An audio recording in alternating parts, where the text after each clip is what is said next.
Okay, hi everybody. Let's get started. First thing, we'll open with a word of prayer. Lord, help us with these insanely technical details. Help us to stay awake after such a great meal. We thank you for the opportunity to expand and grow, and not just at our waistlines, but in our minds as well. We ask that you would be upon this and help us to connect with you through sound, through engineering. And we thank you in Jesus' name. Amen. So, thanks everybody for coming to my TED Talk. My name is Brian. It's one of the few times I can actually say that. So my name is Brian Furuhashi. I have been doing sound as a volunteer. So not professionally with like sound houses or as an engineer. I've been doing this as a volunteer for something like 23 years. Most of my experience has been hands-on, though I've taken, some theory training and things and all that, and that's some of the things we're going to go through today. So that's kind of my background. I'm also, I've been on all sides of the stage. So I've been in the sound booth. I have been in the broadcast sound booth, which is the furthest away from anybody. I've also been a worship leader. I've been on drums. I've been on bass. I've not been on keyboard. Well, not well anyway.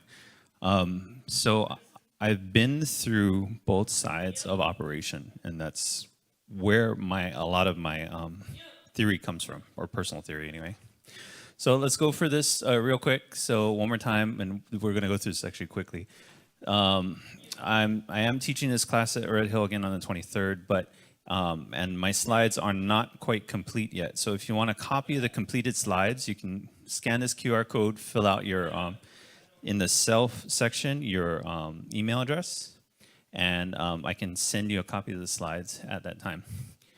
And then we'll give you a couple more minutes to do that. After this, I have another QR code, so get your phones ready. So we'll just give it a minute.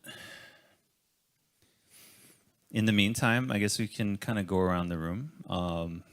If we can, I guess who can we start with? Who can I point out?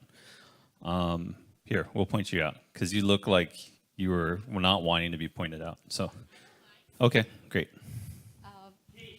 Hi, I'm Amanda. I think everybody here may know me. Cool. I've been here at Calvary for most of my life and been doing sound since maybe 15 years ago. Okay. Yeah, or great. At least been in the back. Great, yeah. Great, awesome. Hi, everybody. I'm Vicki. I'm Pastor Terry's wife. And I tried sound when it was rinky-dinky, but now it's so sophisticated. And so I'm going to give myself another chance to learn it. Awesome. Thanks for coming out. Hi, I'm Sika. I'm learning this to help and support and serve. Cool.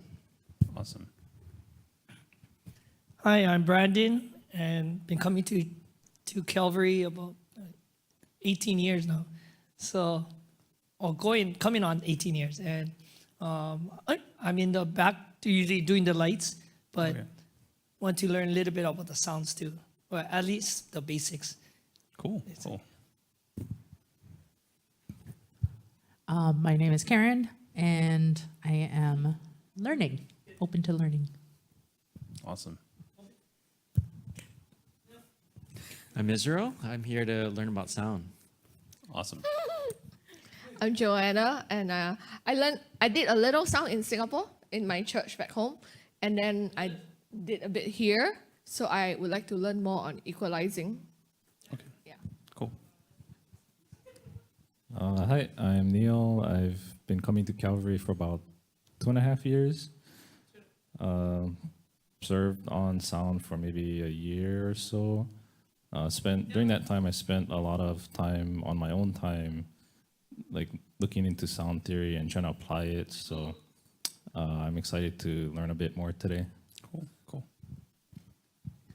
Hi, I'm Josh. I've been in various different sound booths for about 35 years, except all that time I was just watching other people and trying not to touch anything. So I've been interested in this since I was his age, but I'm just in the past couple months, I've started working in sound. I want to actually know what I'm doing. Cool. Hi, I'm Jonah, and this is my first time ever doing anything like this. So. Awesome. Hi, I'm Dustin. I'm here because I'm Brian's fanboy. I met Brian in a McDonald's parking lot over a Craigslist deal. I don't know how long ago. Yeah. We've been friends ever since. We need like an anniversary. We do. Yeah. Anniversary meal. It was a happy meal. Yeah. Happy meal. All right, I'm Del Rey. I am worship leader and been playing music for over 40 years. Oh, wow. Cool. So don't do the math. But I also have caused a lot of grief to the sound team. So I'm trying to learn and trying to see how we can kind of get along. There you go. Awesome. And I'm Juliana, and I'm still a learner. So everything with church related, I'm learning. So Cool. thank you. Cool. Awesome. Well, it's good to meet everybody. We'll do QR code number 2. Yes, this is what we're here for. Okay, so this one, cheat sheets, because I'm still working on slides. There's a good set of, this is one PDF document with a good set of like other sub-documents that will kind of help in a pinch. Like there's EQ guides here, there's compression, I think gating, what else? There's a bunch of goodies in there. So that's a good one to have. Just tuck it away in your files on your phone. So I'm gonna actually go through, but in our first section that we're gonna go over, there's gonna be this QR code in the top right corner. So at any time you can always pull it if you need to. So let's get cracking. Okay, so we're gonna start with character. So instead of the technical, we're gonna go into the heart side of things, because we can get really proficient with the technical and spend that time, but we are still human and we are still dealing with humans, and we deal with each other and real life.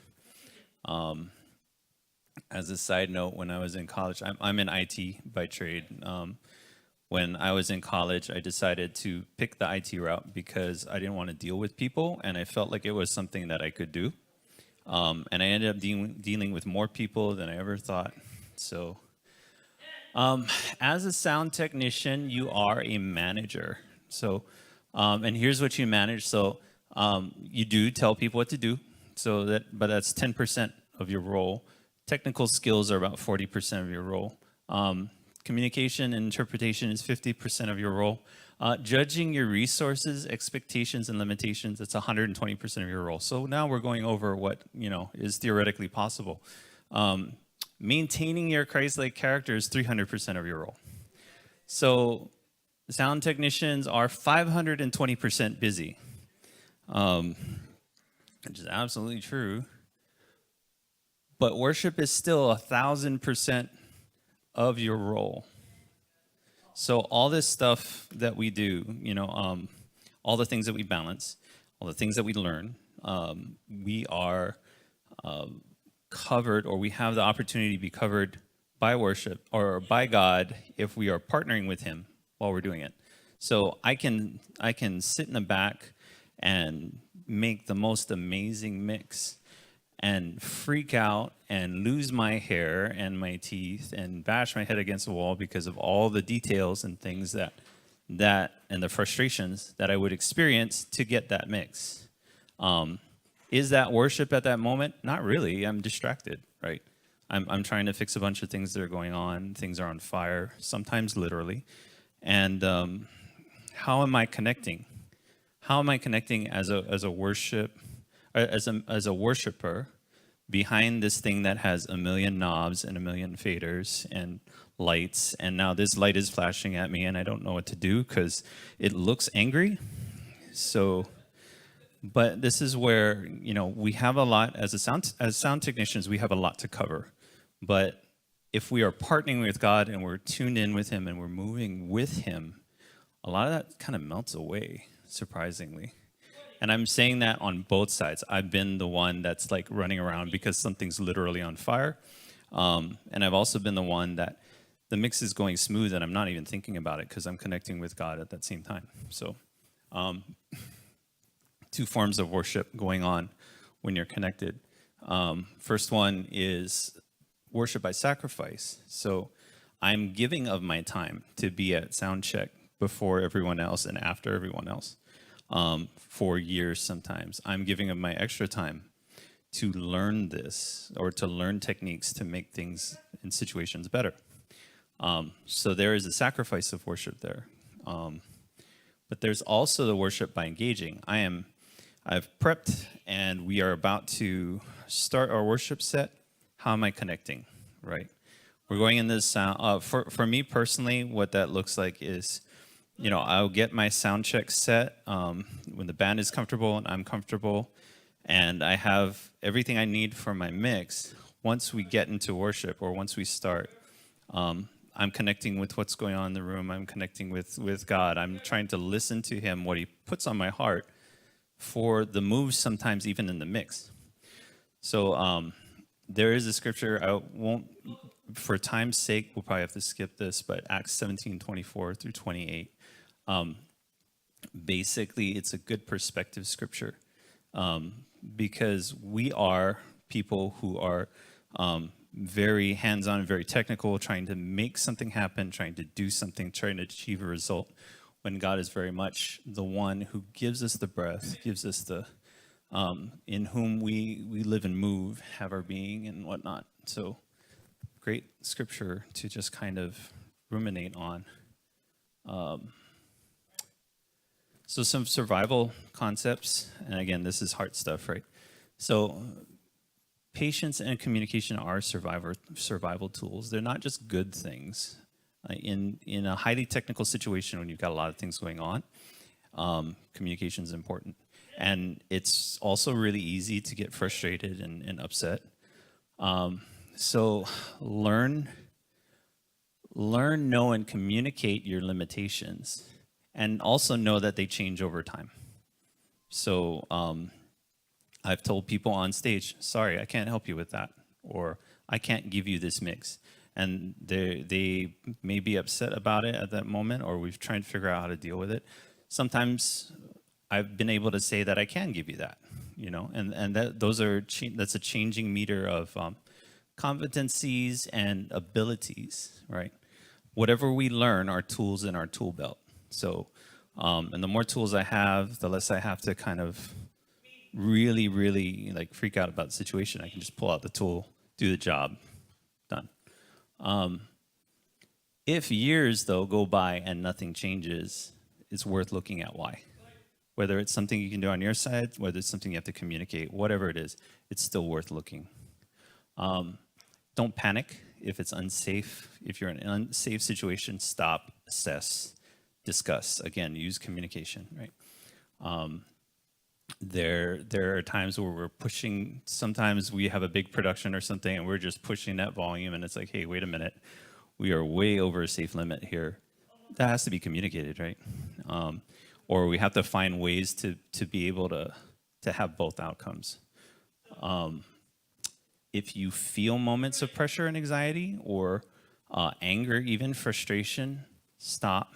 See if you can get somebody to help cover for a few minutes. Go back, take a breath, and then come back. Like, that's really important. So re-engage, don't disconnect, right? But take the time you need to get kind of settled. And I don't know, I'm just bringing up kind of basic concepts or these kinds of concepts because I've seen this in a lot of people. I've seen a lot of technicians that have just, they spent years in what they're doing, and they have a technical mastery. And they put in a lot of time and all that, and they just get, they get frustrated and they leave. And it's understanding where they're at and understanding where the people on the stage are at and understanding where a lot of people are at, a lot of leaders are at, just to try and do what we need to do to be able to do what we need to do. So that sounds like a really weird phrase, but trust me, we're getting there. Everybody wants the best. Everybody in this church, everybody in other churches, they want the best for their situation, but working with each other and give and take is actually what gets you there. So it's not always going to look like what you think or what you hear at a given time or even for a while, but you'll get there if you have that, you're able to do that give and take.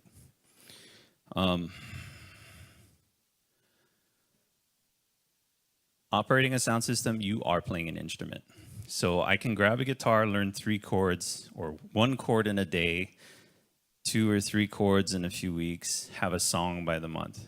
Doesn't mean I can master or I can play that song so that it's understandable or that it's acceptable to a certain degree or acceptable to anyone else but myself, right?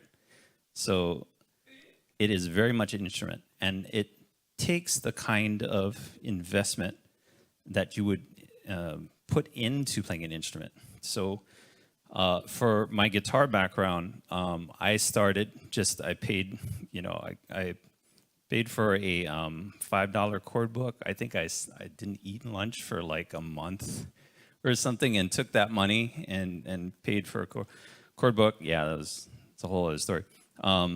Learned as many chords as I could. In about a year, I was able to win like a competition in my, I guess it's in my schooling division or something like that.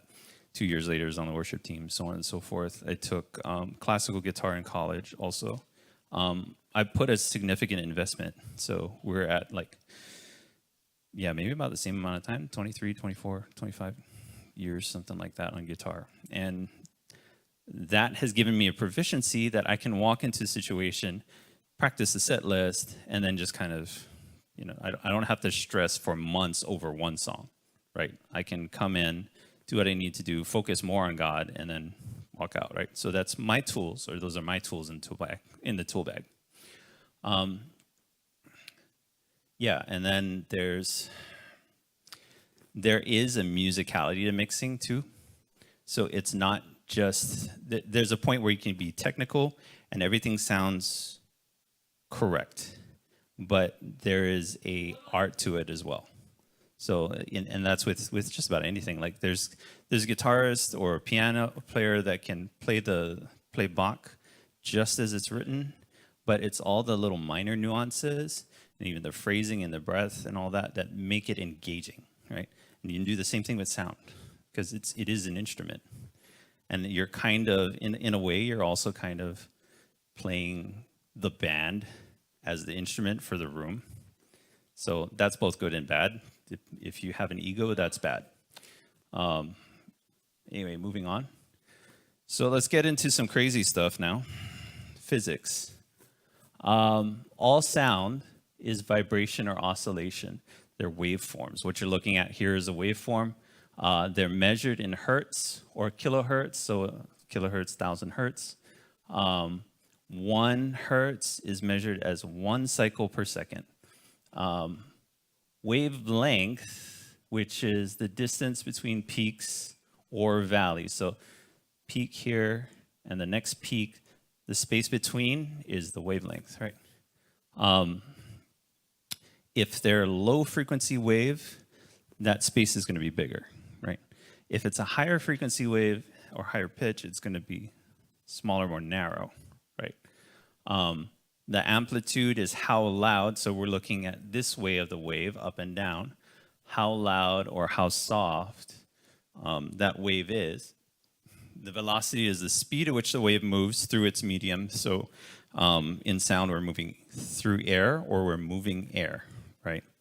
And then sound waves, they move air and they create pressure, right? So all sound, what you're hearing out of these speakers in the different frequencies and all that is we're pushing air. And that's why, like with the subs, if we have a kick going and all that and you're feeling it push the room, you're pushing the air in the room, right? So more physics. So this, what we're looking at is harmonics. This is also kind of a key, and we're going kind of deep, kind of fast, because we've just gone through lunch, and I got to get you all the technical stuff while we're still awake. And we, all of us, me too. So frequency is the measure of the cycle of the cycle rate of the waveform. So if it's a low frequency wave and it's moving like this, maybe say 20 hertz, right? Really low frequency versus 1,000 hertz or 1K, then it's like this, right? Moving. And the pitch is like kind of our perception of that frequency. So right now, if I were to say hold the pitch, let's see if I can do this. I have 118 hertz, and also 278 hertz, right? Two tones or two frequencies that made up that note. So there is a fundamental, which is our next topic. There's a fundamental, which is the key of the note, and then or the body of the note, and then there is a harmonic over that. So harmonics are spaced as they're like multiples, mathematical multiples of the frequencies. So a harmonic, say if we're pushing a 10 hertz signal, right? 100 hertz would be your next harmonic, right? So, and then you have overtones, which are frequencies that move along with your fundamental and they'll move along with a harmony, but they're not a multiple. So what does this translate into what you hear if you've ever tuned a drum? In fact, we can kind of go over and take a quick listen here. So on a snare, there is a fundamental tone right there, and there is actually a ring around it. But there are these other ringtones, like. So what you're hearing right now, maybe we can try this. There's a fundamental, and then there's a rebound because of the drum skin is actually, it oscillates coming down, and then it starts rising back up because of the tension and all that. So you have the fundamental tone, you have this ring. That sounds a little bit off. Those are harmonics and overtones. So the harmonics can be, are a little bit more pleasing and can work with the root note, but the overtones are the things that you typically try and kill in a mix. So if I'm going to jump ahead for a second here. If I'm trying to EQ the snare, there are certain things that I'm going to cut out, certain frequencies that I will cut out to try and remove those overtones, aside from trying to tune the snare as much as possible to remove those at the source. Oop. Okay, this is what a harmonic waveform looks like. So we have our fundamental, which is the big black line, and then we have multiples from there on up. So it's just a graphical representation of what the waveform looks like. Man. Okay. So key concept here, we see the waveform. If you turn it clockwise, this is how everything we work with in sound works. Oscillation, right? So a speaker works like this. The drum heads we kind of worked with, if you put the drum up like this, it does this, right? Guitar strings, if you put the guitar upright, what does it do? It does this, right? Microphone even. The microphone that I'm speaking in, there's a diaphragm over here, comes across like this, and that oscillates, and that translates into our sound and our signal. Everything in sound works like this. Our ears work the same way. So, basic diagram of how things work with your eardrum oscillates again, that in a way like that diaphragm there, as sound and as frequencies and air pressure move into your ear, and your brain translates the oscillations, right? Our ears are capable of 20 hertz to 20,000 hertz, but typically, more often, you lose your higher range of hearing as you get older. typically. So it's not uncommon, like folks in their 30s or 40s and going on, they start to get some of that. Maybe they're more can start to pick up maybe around 16 or 15K on the high end. The low end, typically you feel more. But our hearing is more sensitive at 2 and 4K. So if you've ever mixed and you're like, ow, this hurts, which you don't want to hurt. You don't want your mix to hurt, right? That's the first place you look. 2 and 4K, whatever is pushing up your 2 and 4K registers, because that will make the fastest difference if you need to maintain volume. Of course, the absolute fastest is turn down the master, but that one works. So, speakers, same way, right? It's kind of how a speaker works. Electrical signal comes out. In this case, it would be from our mixer and all that. And sent to magnet, voice coil. Voice coil helps push the speaker itself to move air. And so we're moving and we're pushing this air, and we're pushing the frequencies, and then we get our mix and all that. Basically, there are different sizes of speakers and different types of speakers for different applications. What we're looking in here right now, up here, there's what would be like a low or mid frequency driver, and then a high, like a tweeter or a high frequency driver in these speakers. And the application is trying to get as much of maybe between 20 or 16K to 20K down to maybe about 80, 70K or 70 hertz, right? So, but that takes 2 speakers to do. Bass amp over there is similar. These guys are also similar. We have in the corners subwoofers, which is just a one low end. Those are 12 inch, but their extension is even deeper, right? So whereas this speaker may only extend like, a little bit, the subs can push more air faster. So there's a bigger extension there. Again, because we're pushing air, because we're mixing and we're making sounds. It's great. Microphones, same thing, right? So there's that diaphragm again we were talking about, works in the opposite way, which technically you can turn a speaker into a microphone. They're that similar. So if you reverse a few things here and there, you can make this giant microphone. You will feedback for all day, but similar principle. We work with dynamic and condenser mics. Dynamic mics are like this. So they're a little bit more robust. They can typically handle louder sounds. You can drop them, though you probably shouldn't. But condenser mics are more delicate, and they'll get more nuances typically, but they do require power, whereas a dynamic mic does not. Electrical terms. I'm bringing this up because when you're working on a system, you do kind of need to know a little bit of electrical terminology and all that. So,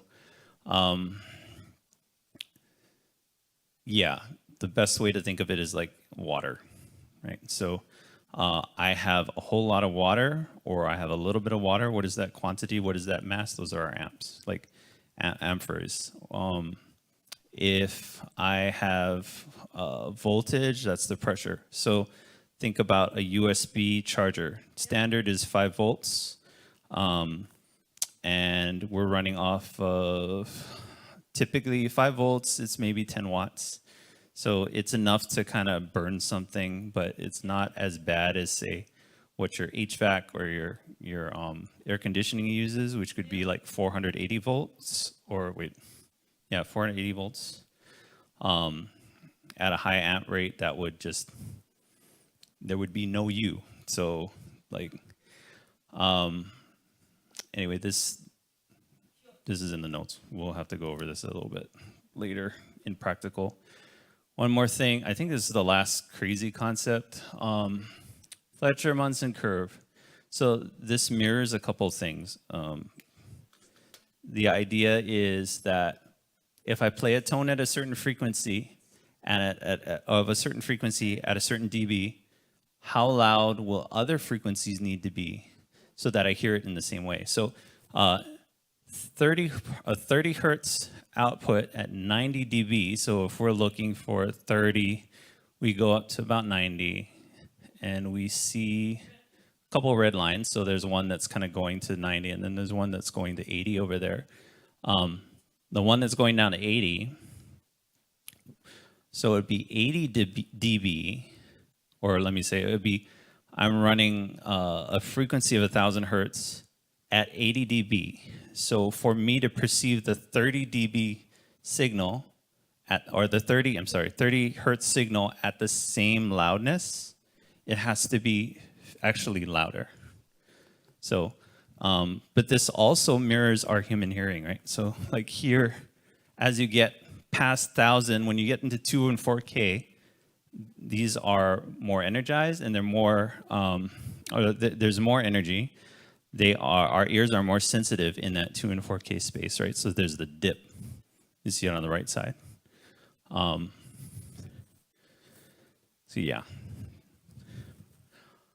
This also is very similar to how you need more power for low end because you're moving more air, more on the larger speakers typically, versus tweeters, which are typically small like that, and you can push high frequencies of faster because the high frequencies are already faster moving, and they move a little bit easier through air. Okay, so what we have here, sound waves, right? So if you've done any recording, you might see something that looks like this. This is a 2-minute song from each one of these different sources and what they look like in their frequency ranges. So piano is fairly well stretched, so you'll see a lot of different wavelengths mixed in there through the song. But it's the same song for different instruments, different ranges. What they produce is a slightly different volume a bit. So anyway, just wanted you to see that there are different frequency sets that we work with. So there are places where we have to cut or places where we have to boost depending on what the instrument is, depending on what we're using. Okay, so you guys made it through the first part. So give yourself a pat on the back if you can reach. That was a lot of stuff. Any questions? We can field some questions real quick. Anything? Brian, how come you're giving me so much information? It's so hard to stay awake right now. There's a reason. Condenser mic. Oh, sorry, can you do me a favor? Can you grab, I have a bag back there, like a carry bag, a black one. Let me grab that real quick, come on.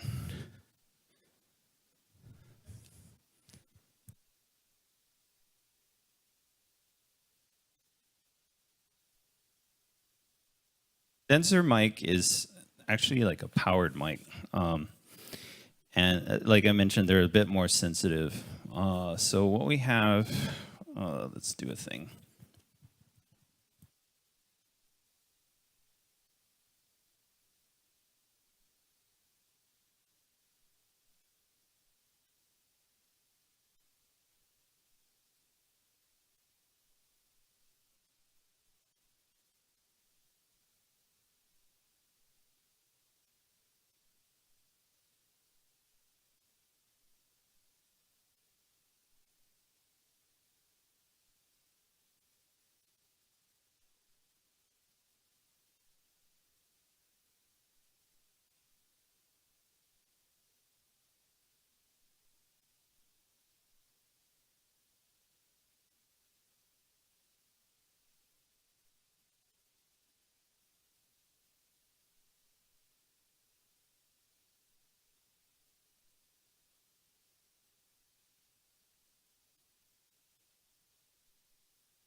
mic, I'm like, because with those, instead of me sounding and hearing my voice, check 1, 2, or beating the top, then I can just go, it's very discreet, and it's this high frequency that I can pick up immediately, right?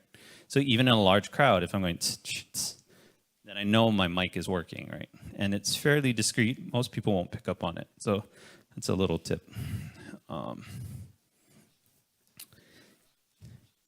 Now, if you make a song out of it, then it might be, a little less discreet. Anyway, any questions? Continue. Anybody have any more questions? Sure. Oh, so following up on condenser versus dynamic mics, what would you say are the applications differences for the two?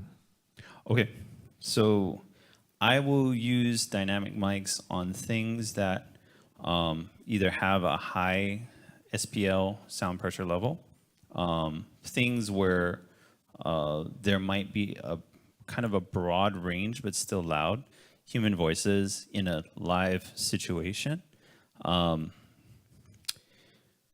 So cymbals are kind of loud, but they're in a pocket of frequency space. So, and also these tend to get your sibilance more. So your higher frequencies, the condenser mics will typically get those a little better. So what will we use these on? Choir, flute, woodwinds, sometimes acoustic guitar if you want it to sound a little more crispy and you have the mic pointed at the, it would be where the neck connects to the body. So not directly at the sound hole, but right about offset. So yeah, I don't know if that answers your question. It's typically a little more crispy than a dynamic mic. Also, if you don't want this to be dropped, that would be another reason why you would use it. Any other questions? Yes. For the cajon, Yeah. would there be a preference to use like the condenser over the dynamic? So this is a great example of how subjective sound can be, right? I get to use the board now. Okay, so cajon is a box, right? So you play the front end, there's no sound hole in the front, there's typically a sound hole in the back. What do you want to catch? As someone who's, for me, what I like to catch is I like to catch some of the slap from the top. So, because I'm pretending like it's a full drum set, right? So if I get some of the clap from the top and then try and get some bass. Well, this is a box. So how do I get bass out of a box? We would do 2 mics for these. If you can, you would use something like a kick mic, or they even have the ones that are, they're called boundary mics. They're flat, and you just put them inside on a pillow or something like that, and that would catch a lot of your rumbling of air inside the box. If it's a kick mic that has a larger element or a larger diaphragm, then that's going to go like right inside or just right outside, depending on what you're looking for. For the top, if we're looking at the front, I'll just do a that. And I used to take a 57 and mic right about there. So one of these, where did I put it? One of these guys. Oh, great. We have a practical example. Okay, cool. Thank you. Okay, so for this cajon, right? Shucks, I should have brought with me. What's inside, or what's our note? What does it sound like?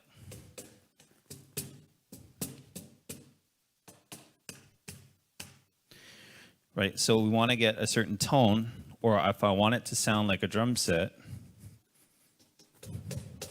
that's my snare sound. I want to try and catch that.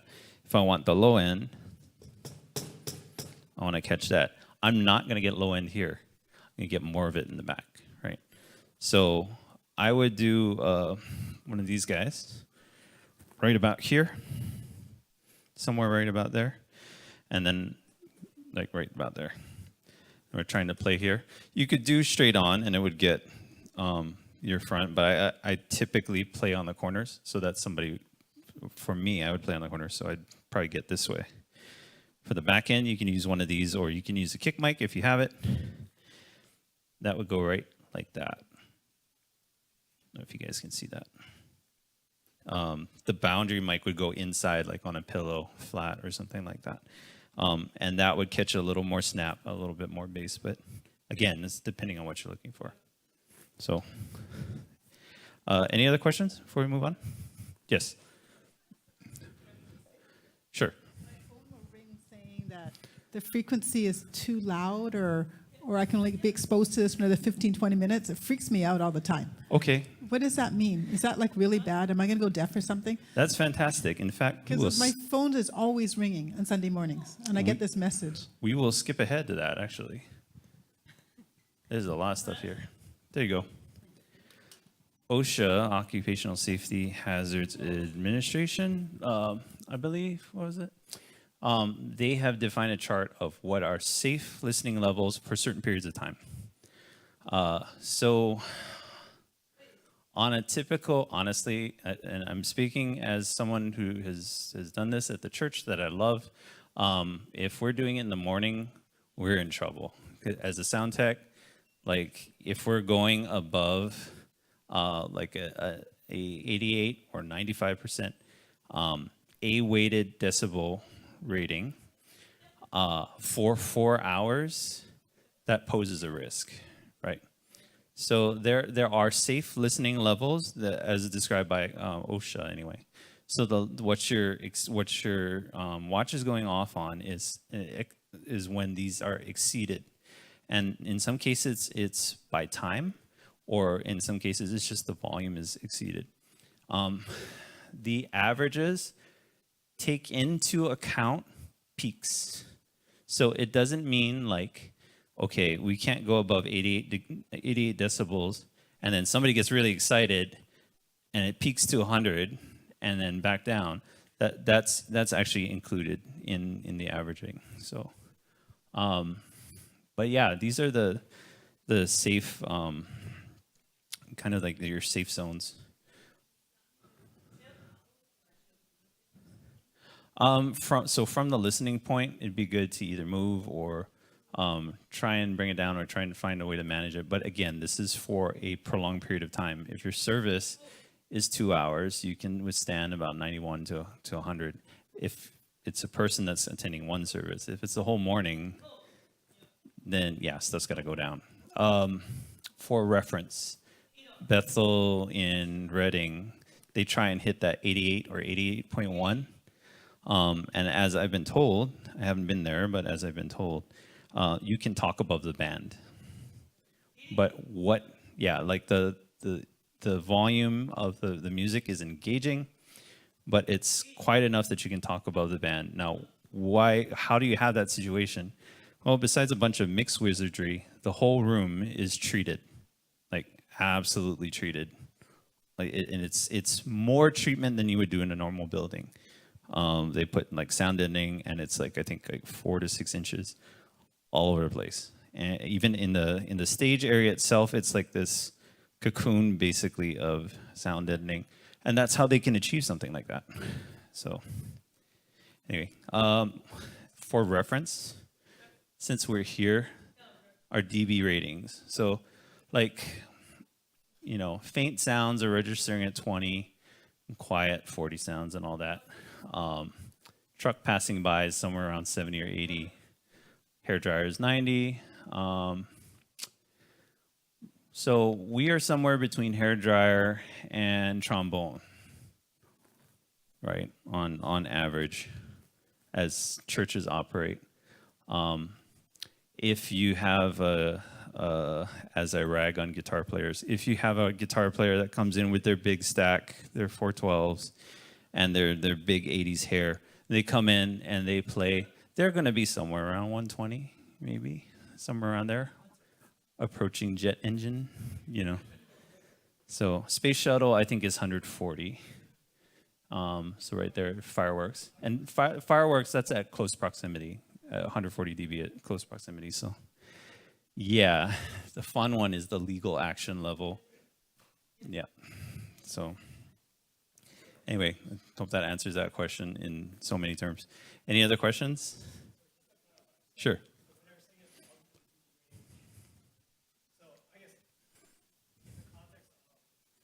A 20-minute worship set. Yes. So that's including, drop down for prayer time, and that's including bumping up for super excited praise time. That's all averaged out in this 88, 90, whatever dB over time. So yes and no. So Okay. as far as an average, right? Let's take an average Sunday morning, one service, right?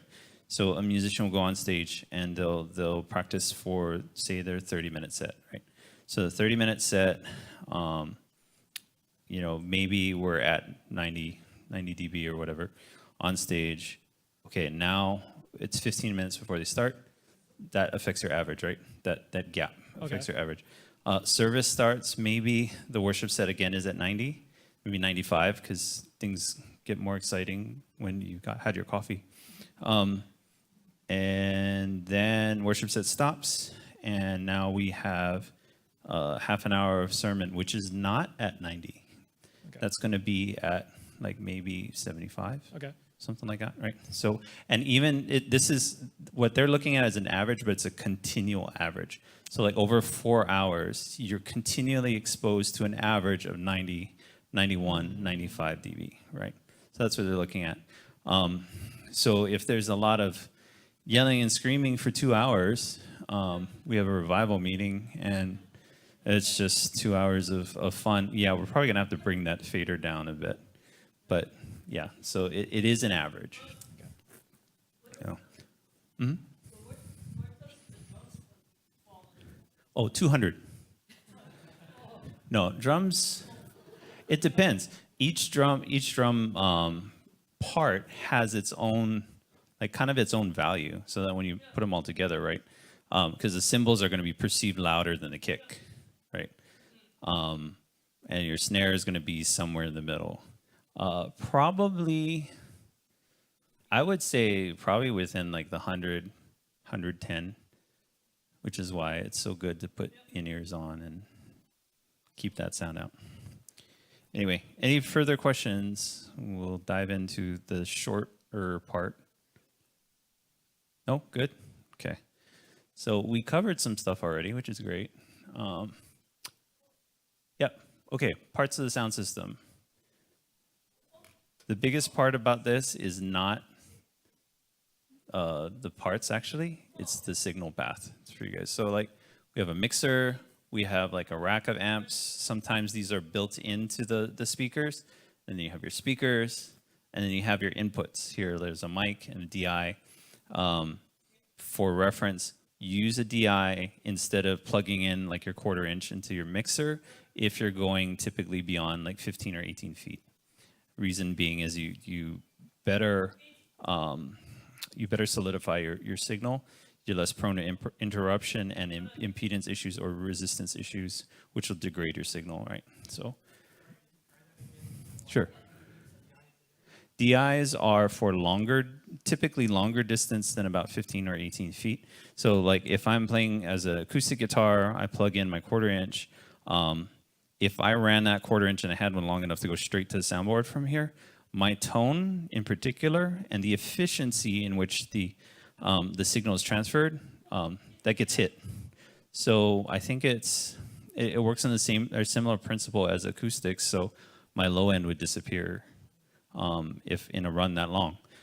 If I'm using a balanced cable, so like what's it called, TRS, or in this case a mic cable XLR with a DI, then I can preserve my signal better going to the back, right? So, but you don't want to do like a 25 or 30 foot cable into a DI, then into the back of the room, because your input right there, that 25 feet is gonna mess with you. So.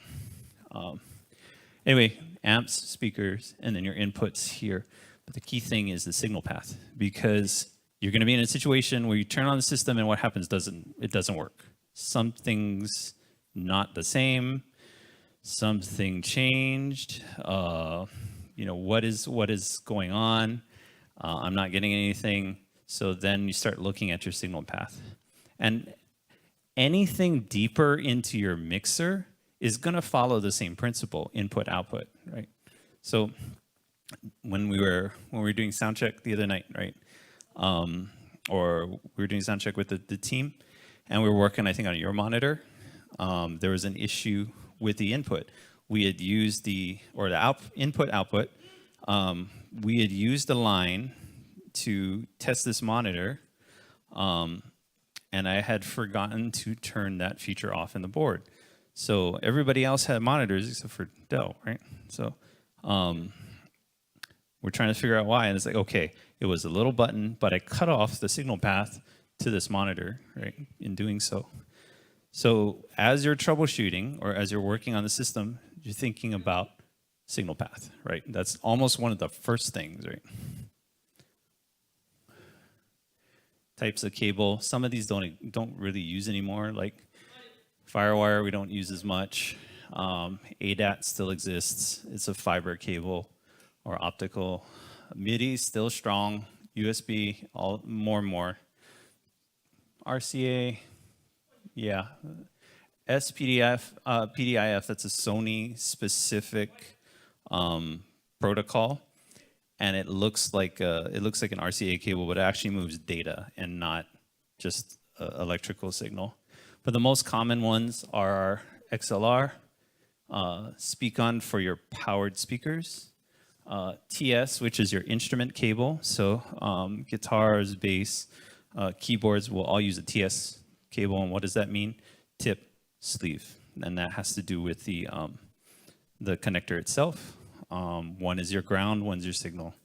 TRS, I think, it's 2 tip ring sleeve, and there's 2 conductors, and then your ground. So yeah, these are more of the common ones you'll deal with. This one's fun. We'll go through this one really quick. So going back again to the mic, polar pattern is what the mic picks up and what it rejects. So these dynamic mics, if I do this, we'll have tons of feedback. If I do this, not so much or hardly any, right? So the way this picks up in that sense is it picks up going this way and out, right? When you have something like a omnidirectional mic, which I think our camera, the little camera over there, has an omnidirectional mic or 2 mics in a stereo setup, it's going to get everything in the room. So you don't want to use that on stage, right? So if I have an omni mic and I put it on stage, it's going to feedback like crazy. I need feedback rejection away from the source input. And that's where these polar patterns are just something you keep in your head or keep on a piece of paper. And then we went over this already. Any questions on this? Any further questions on this? Nope. Okay. Yes.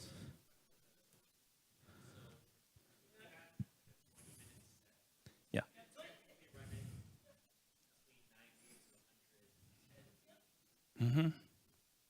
Technically, you could. Safely, would you? Ethics question. Technically, you can. So because it's an average over the time. But if you said a 20-minute set, and your service is only 30 minutes. Well, I mean, in that instance, if your total exposure was like 30 minutes, then yeah, I mean, you can run to 97 or up to 110. What I wouldn't. But your longer time changes your average, but that's kind of also like fudging the system a little bit, because if you have 30 minutes at 110 dB, right, then you're getting closer to that threshold of damage, right? By the way, some notes, how to note that some key things of hearing loss are, first of all, if you find yourself talking way louder than normal to people, and saying, I can't hear you, what are you saying? Especially if you are speaking in a mid-range or mid-tones, or like some cases, like some folks will lose their hearing higher. Some folks will not be able to hear certain speaking tones in a room where there are other people speaking. There's some sensitivities to that. But if you find you're in a room and somebody tells you you're so loud, then could be it could be worth looking into. It depends. Some people just are loud. So. Okay, this is where we're about to stop. This is probably the last thing I think I'm going to go over before we take a short break, and we'll start working on mixes. So just remember, as you are mixing, you're a manager. Everything is you are working with faders. You're working with knobs. You're working with data settings. You're working with numerical values. But everything you are managing. To try and balance and to try and bring your best possible outcome, right? So if I am pushing, let's see, if I'm going to push, say, the kick, right? The kick is actually going to be louder than the snare, but I need both. If they are louder than the vocal, then I've lost one of the main parts of the song, right? Or of the sound. If the vocal is loud and super up front, great, I can hear that. If the band is super soft in the back, then what kind of song is that? Or how does that engage? People will hear the voice and the words, but you want to be able to manage and bring a balance to what the situation is in the room as far as sound. So, yeah, and when you're mixing, anything is almost anything you touch is just a raising or lower value or some kind of time control when it comes to sound. That's about it. It may be called compression, it may be called reverb, it may be called a gate, it may be called, might be other options there, chorus, phasing, things like that. But it's all comes down to you're just blending and mixing. That's it. That's why it's called mixing. EQ will actually go into practice on this. So let's take a short break. Let's see, 2:37, 2:47 maybe. We'll continue on in about 10 minutes. Okay, cool.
Okie dokie. I think our clock is good, so we can kind of head back to what we were doing. No, that'll be fine. Okay, so we'll probably do a little bit of back and forth. Some good questions came up during the break, so I think it's kind of worth addressing at the front of the stage while we're here.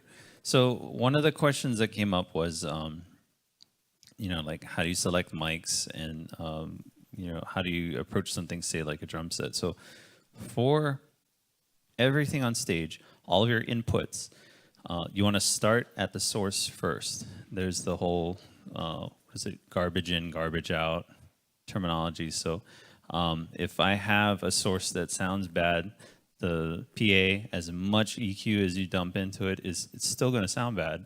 So there's some work to be done at the source first, right?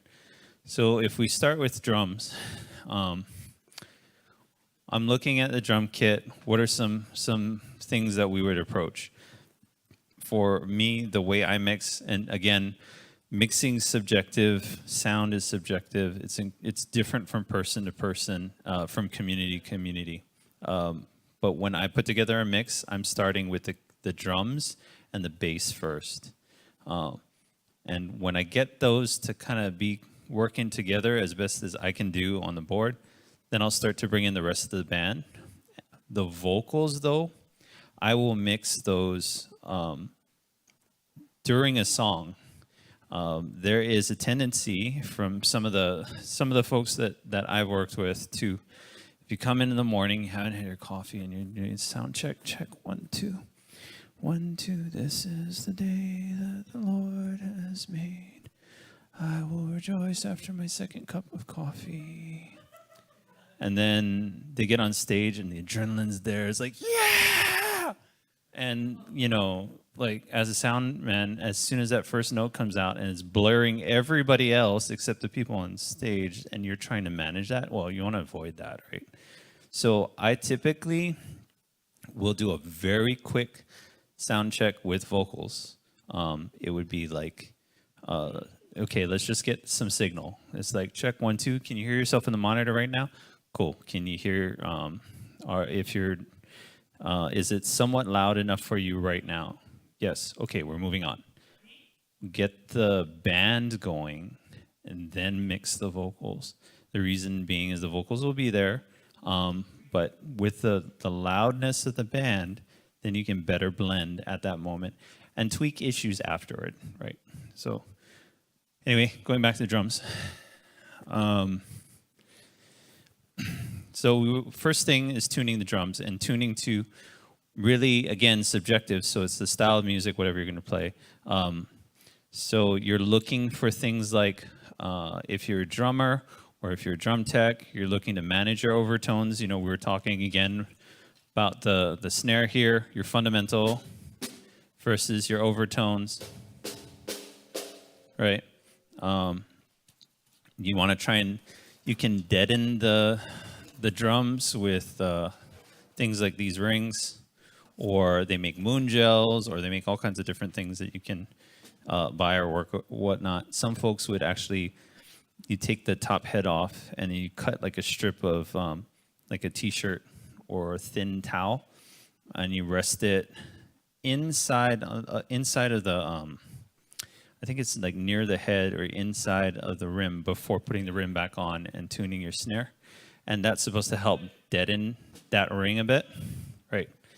Some other things on the drum set, again, how you're tuning, like, let's get a stick going here. So the snare here, fundamental sounds good, and that's what I want to go for. It's between the tuning and treatment of the snare and the EQ to try and get rid of that overtone. Tom here is okay. Maybe not as crispy if you like that kind of sound. Resonant, pretty resonant. If we're going down on this one. So this one would need treatment because I hear a lot more of the slap and less of that fundamental note, right? So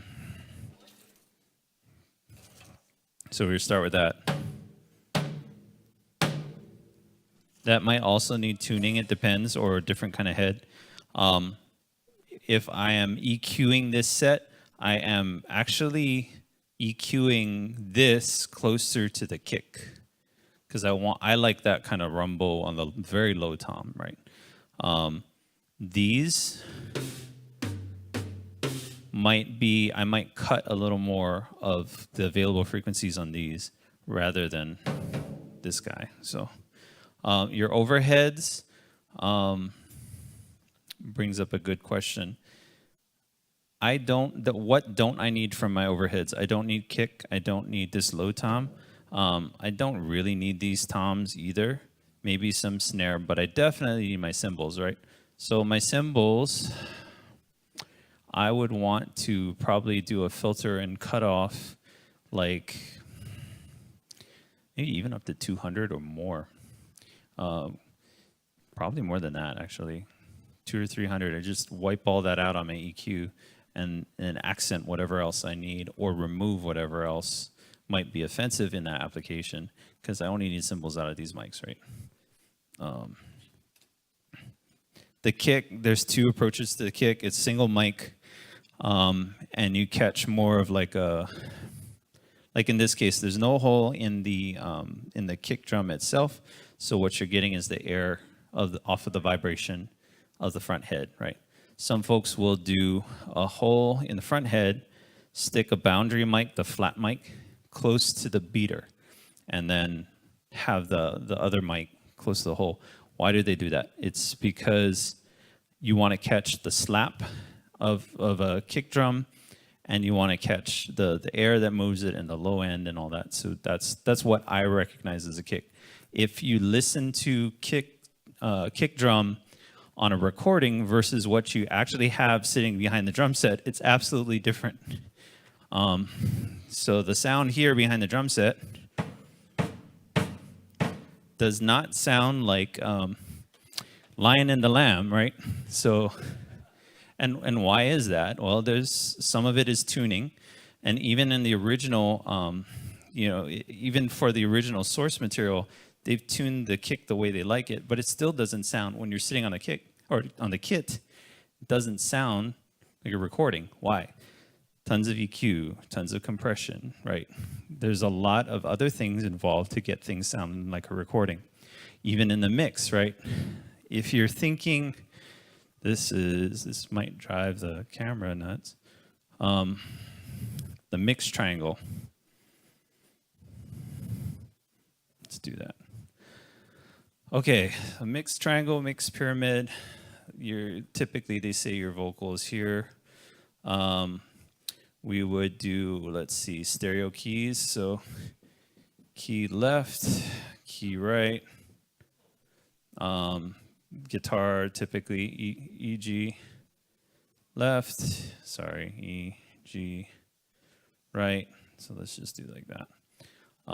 Sometimes it depends where your choir is, depends on your backup vocals. Either your BG is going to be like here, or it might be somewhere down here. And then let's go bass. Sure. Okay. Let me try that out. So we'll go bass there. Thank you. And then your drums. Okay, sorry, that's a little bit hard to see.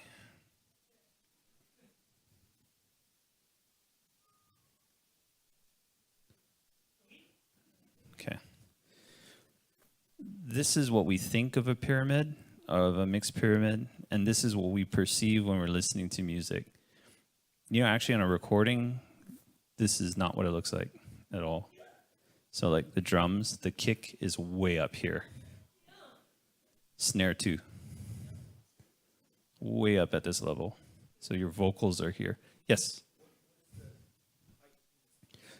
So sorry, yeah, I didn't clarify that. This is our what's perceived at the top of the pyramid is the loudest, or the loudest thing that you hear in a recording, or the loudest thing that you hear. So when you're building a mix, typically you're working with this pyramid. So what you want to stand out the most, and what just fills in behind that, right? But a lot of like recordings, especially it's come up a lot more now where we're doing things like broadcast sound. They don't quite look like this, right? So 20 years ago when I would mix, it was exactly like this in a house in live sound, right? So kick in or drums and bass had to be really down low because they're so loud, right? And then electric guitars, we wouldn't do them stereo back then, right? So it's one guitar, maybe I'll pan them a little bit left, keyboard a little bit right, so they don't, cross over much. And then the vocals are just right there in your face. And what did that sound like? It sounded like the mix of the time. But was it engaging? Well, you hear a lot of vocals, I hear more voices and they're super crisp. Can I engage with the music? It's there, right? So now you listen to what the current mixes and what's more popular. It's like that music hits you first, right? So that things like a kick, snare, your time, right? Your bass, they're way up front now. They're way up here. Guitar is panned left and right, so you can hear them a little clearer and double tracked and things. Yeah, that's right. Represent. Yeah, sure.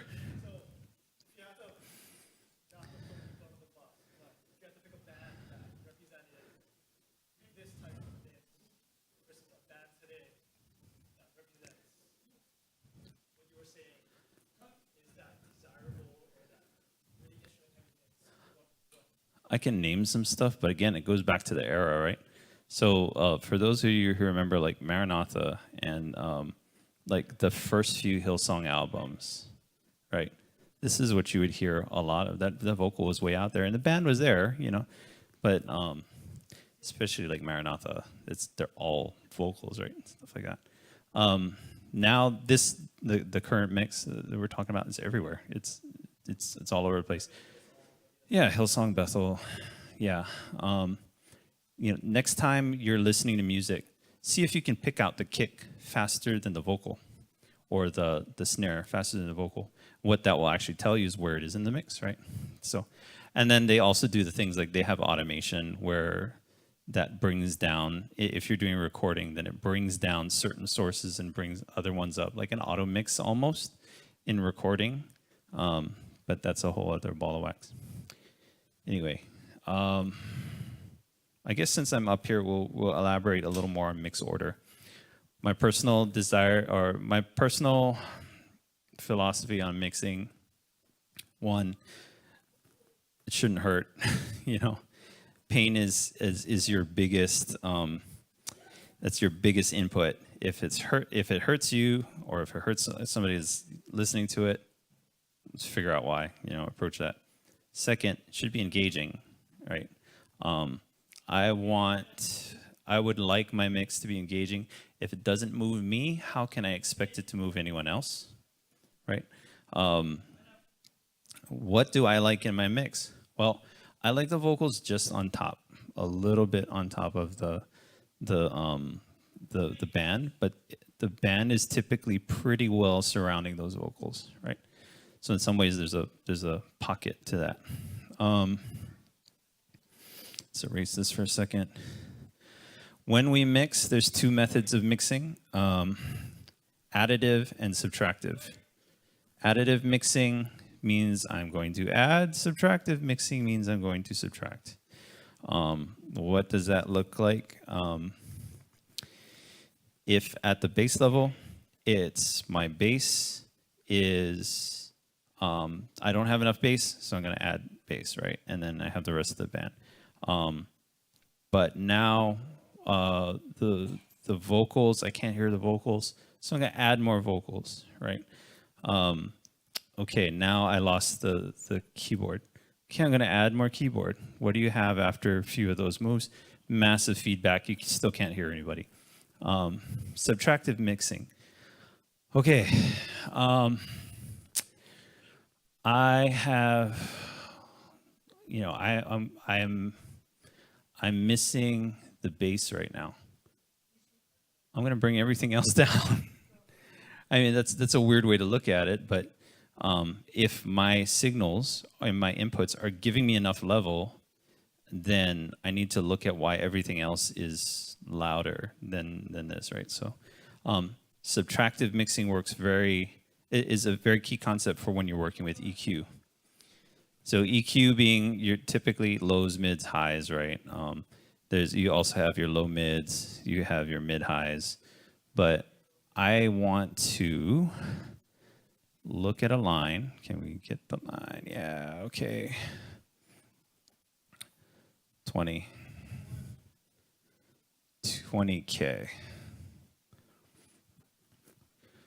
Okay. EQ looks different on mixers, on different kinds of mixers.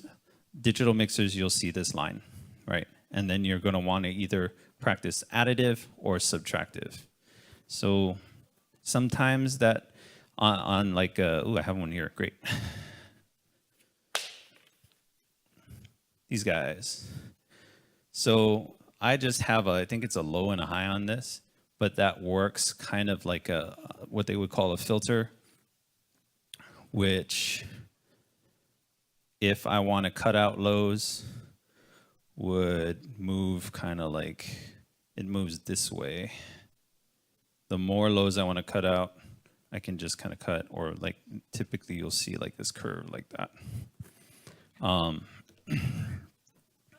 If I want to cut highs, it's the same thing but backwards. So I want to do this, and all this is gone, right? Those are what they call low pass and high pass filters. Low pass filter makes the lows pass, right? So what is a low pass filter? It's the one that comes this way. It's so strange. High pass filter makes the highest pass, but I want to cut the low, right? Two biggest tools in EQ. From there, it's okay. I want to pull out gosh, man, Brian's guitar is so loud in the 2K. Subtractive mixing. I want to cut that 2K out. Now I'm not getting enough body, or maybe like 600, somewhere around there. So if 600 is here, and I want to get surrounding frequencies, I bump them up a little bit there, like that, right? This here, sure. Oh, okay, thank you. Okay, thanks. This here, this is what they call a cue or an envelope. So whenever I want to boost or reduce the frequency, I'm finding the target where I want to land, and then I am manipulating how much of the surrounding frequencies I want to affect. So now I'm in a situation, somebody's feeding back. I don't know exactly where it is, but if I look at some of my tools, maybe they're somewhere between 600 and 300. I'm not sure. What can I do? I can cut with a wide cue. This person's 2.4 is killing my ears. Find that 2.4, and I can cut with a narrow band, with a narrow cue, right? So that's how that EQ works. Any questions about EQ so far? Sure.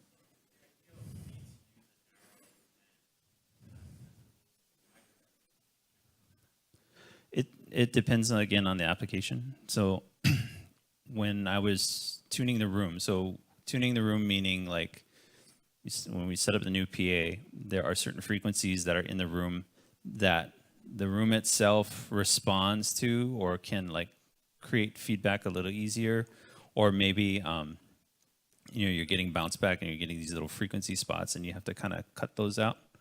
So I would choose to do a narrow band on that or a narrow Q.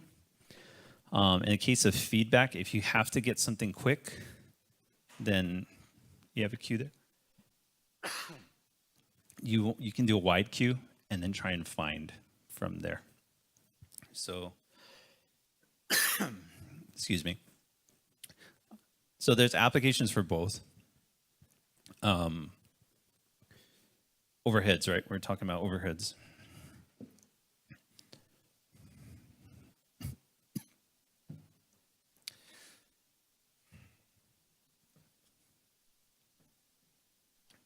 Three hundred hertz. On my overheads, I would cut all that. I don't need it, right? Don't need kick, so. But on a kick drum, 50, 100. I'd probably boost this here. I mean, it depends on the room, depends on the system, but I can boost that there and get a little more of that bass. And on a kick drum, for that matter, if I want that beater sound, the slap, over here at 4K, slight boost, or like a small Q there, right? Who plays instruments here? The folks that I haven't quite met yet. So, what instrument do you play? Flute? Okay. Flute would be more, I think it's 600. And there might be like the air noise from the air coming out of the flute. Somewhere around maybe 6K, 8K, and up. So maybe fundamental tones are here. Maybe there's a boost there. For the air sound, though, I don't want a whole lot of air in the PA. So I could do either a broad cut here, or I could do a shelf, right? Or like a, what's it called? A high pass filter here. And cut those out. So, anybody else play an instrument? Okay, Dustin's guitar specifically, just to put him on the spot. Yeah, actually, you know what, Dust? This is how if I've done sound, I think I've done sound for you before. What I would do, 5K gets a boost. I'm usually cutting out your low end like 160. We get a shelf, and from here it depends what you're using. So if I need a little more chunk, then maybe 200, 400, or 400. I'm giving a little boost there or something like that. If it's, and I'm also cutting your 2K. So 2K gets a sharp cut. Yeah. If you're using certain kind of modeler, certain ones, that would get shelved after 5K. Yep. So that's like another application. Any other questions? Anybody? Bass. Okay. Bass is a fun one also.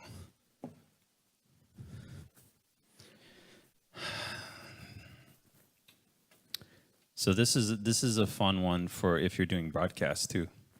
So in the house, typically you want to get that 50 again to 120, somewhere around there. Nice little boost there. I cut a little bit below 50, because I don't want like super rumbly low or like the low part of the string noise. If you play a 5-string, sometimes you go below 50 and all that. So I'd look to cut here first. Boost to 120.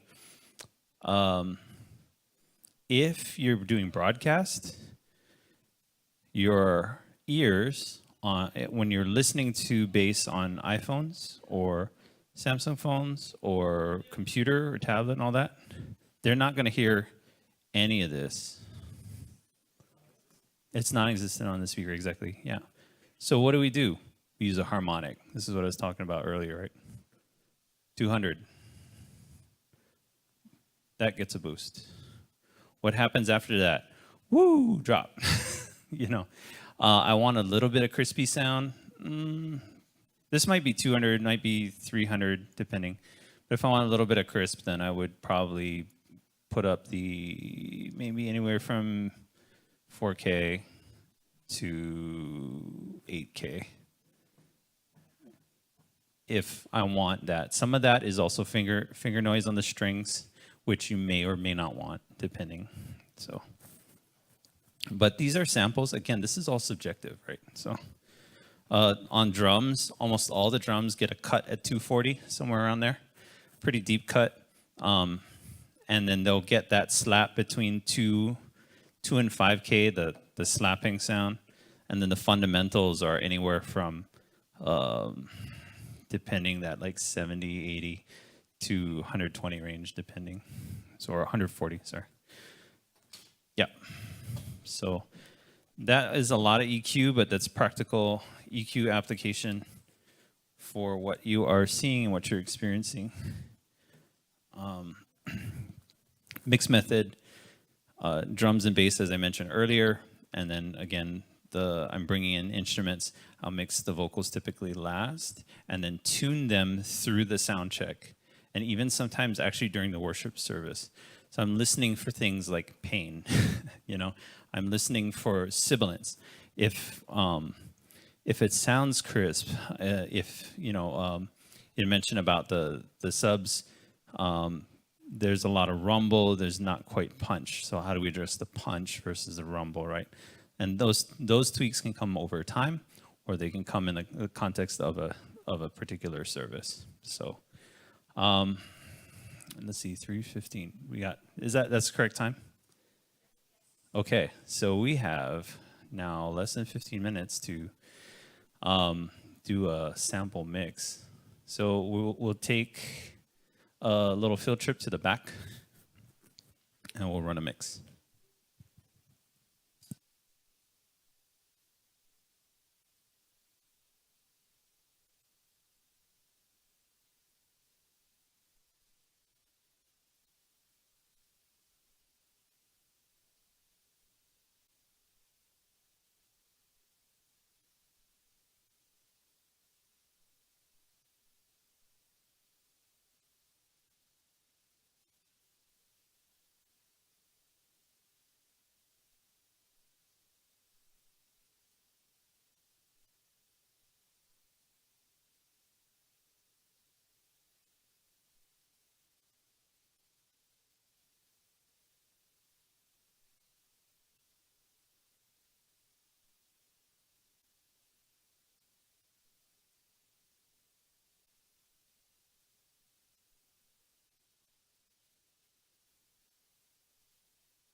Everyone needs compassion, love that's never failing. Let mercy fall on me. And everyone needs forgiveness, the kindness of a Savior.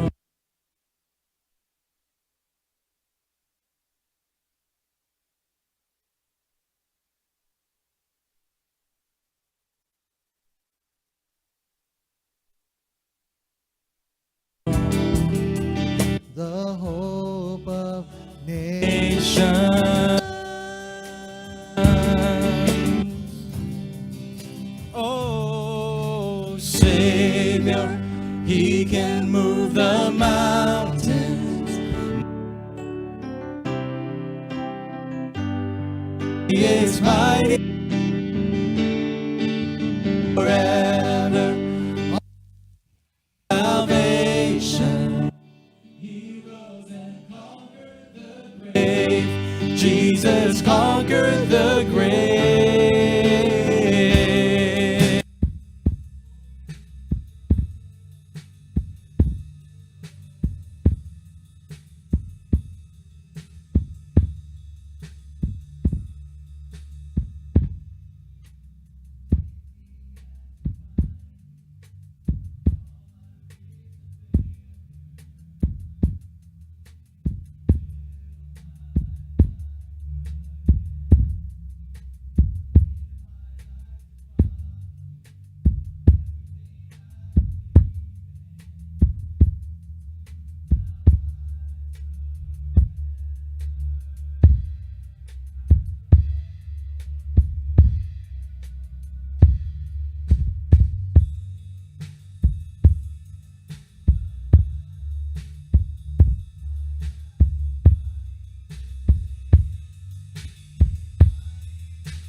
Jesus conquered the grave. Shine your light, Lord. Shine your light and let the whole world see. Glory, King. Jesus, shine your light and let the whole world see. Singing.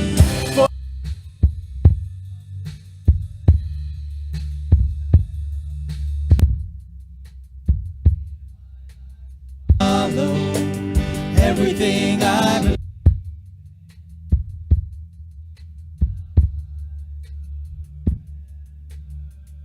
I surrender, Lord, to you. Savior, He can move the mountains.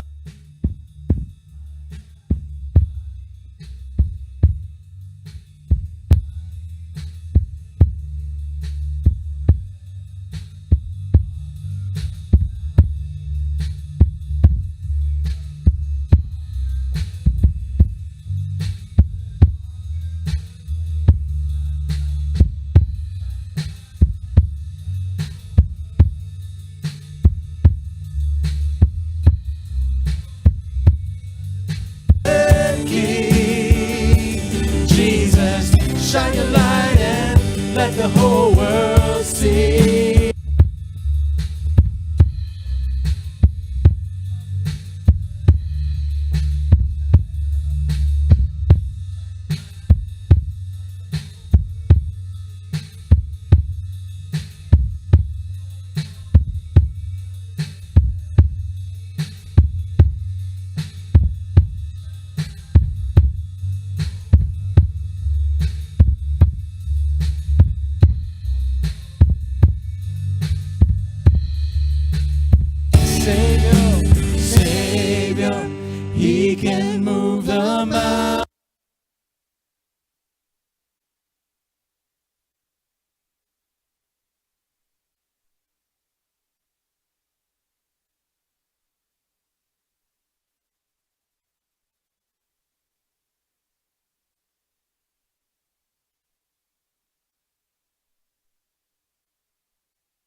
Everyone needs compassion, love that's never failing.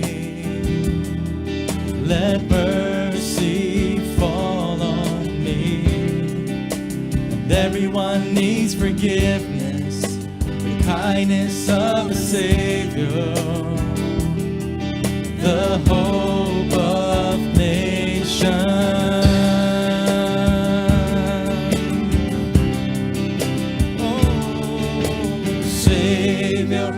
He can move the mountains. My God is mighty to save. He is mighty to save forever. Author of salvation. He rose and conquered the grave. Jesus conquered the grave. Oh, yes, he did. Yes, you did, Lord.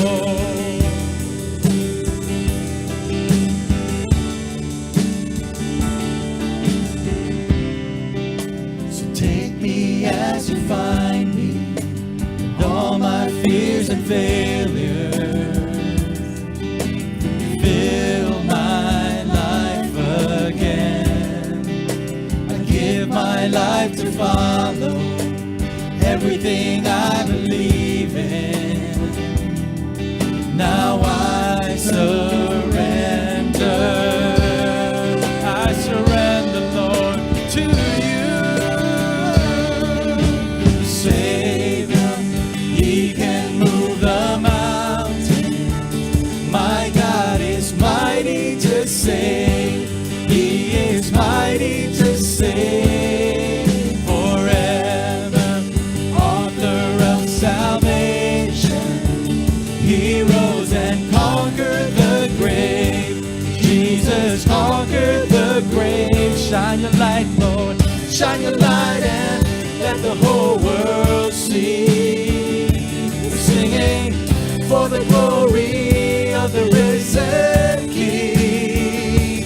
Jesus, shine your light and let the whole world see. Singing for the glory of the risen King. Shine your light, Lord. Shine your light and let the whole world see. We're singing for the glory of the risen King. Jesus, shine your light and let the whole world.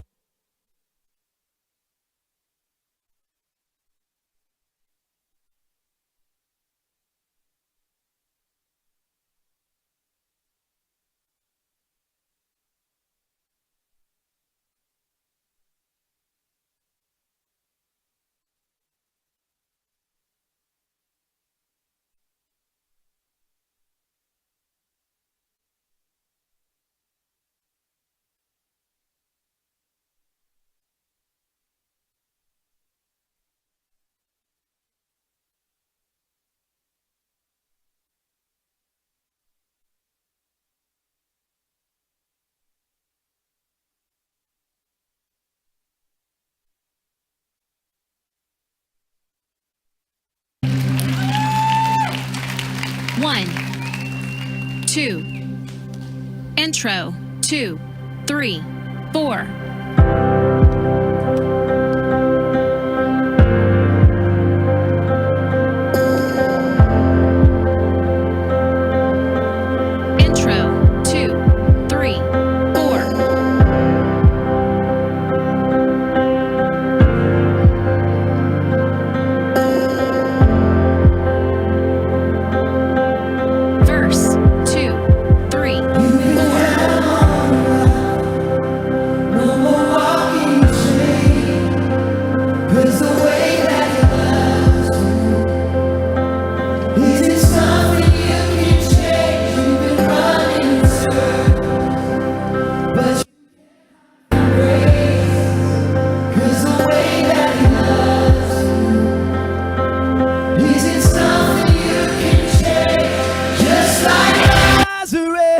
Out of that grave, our God rewrites history. Jesus, you change everything when you pour your spirit out.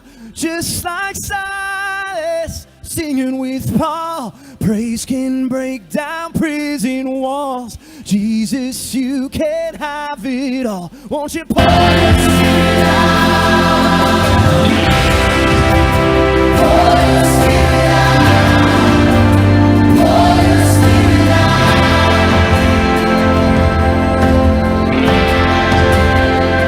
You can rest in Him. Trust in His name. 'Cause His word and His deeds. And He's perfect in His way.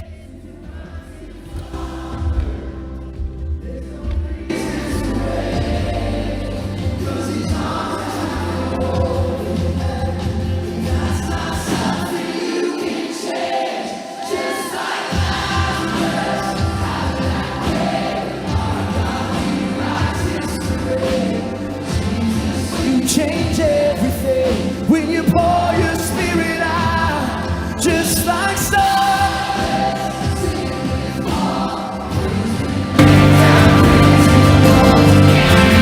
you can have it all. Won't you pour your spirit out, just like Lazarus out of that grave? Our God rewrites history. Jesus, you change everything when you pour your spirit out, just like Silas singing with Paul.